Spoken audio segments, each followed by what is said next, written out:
পঞ্চগড়ে পানি সম্পদ প্রতিমন্ত্রীর বিরুদ্ধে মিথ্যা ছবি ও ভিডিও ছড়ানোর অভিযোগ এনে সর্বস্তরের সনাতনী সমাজের মানববন্ধন ও সমাবেশ হয়েছে।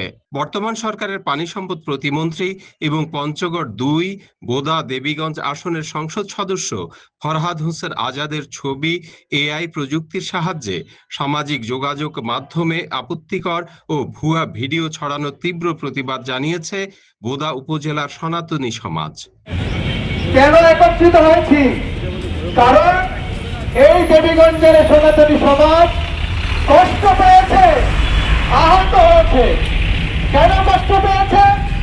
আমাদের অত্যন্ত আস্থাভাজন নেতা যে মানুষটিকে বোদা দেবীগঞ্জের সনাতনী সমাজ সবার আগে ভরসা করে, যে মানুষটিকে বোদা দেবীগঞ্জের সনাতনী সমাজ বিপদের বন্ধু বলে জানে, যে মানুষটির উপর ভরসা করে দেবীগঞ্জ বোদার সনাতনী সমাজ মাথা উঁচু করে চলাফেরা করে, আজ সেই মানুষটিকে কলঙ্ক দেবার চেষ্টা করেছে একটি কুচক্রী মহল।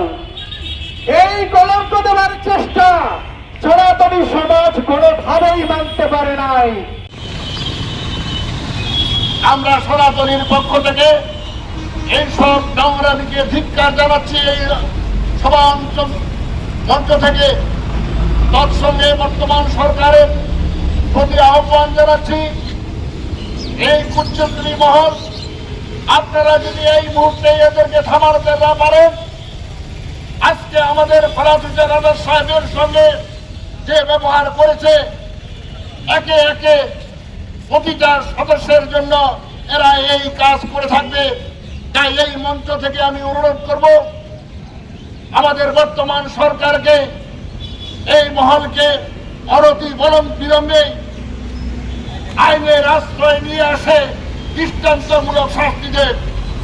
আমরা আজকে সমবেত হয়েছি, মানববন্ধন করার জন্য সমবেত হয়েছি। এটার উদ্দেশ্য হচ্ছে আমাদের মাননীয় গণপ্রজাতন্ত্রী বাংলাদেশ সরকারের পানি সম্পদ প্রতিমন্ত্রী বিরুদ্ধে যে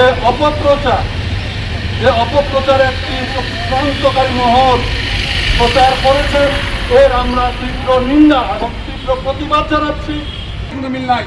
এই যে ভারত, আজকে আমি বাংলাদেশ সরকারের যারা গোয়েন্দা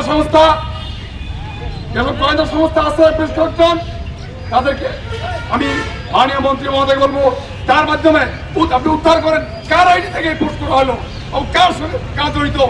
আমরা চাই অনতিবিলম্বে আমাদের দাবি মন্ত্রী মহোদয় যেন এই তথ্য অনুসন্ধান করে তাকে বাইর করে তাকে একটা চরম একটা বিচারের সম্মুখীন করা হয়, যে ওই বিচার থেকে আর জন্য কেউ যেন ভুয়া আইডি, ভুয়া ছবি, ভুয়া এইসব প্রচার করতে না পারে।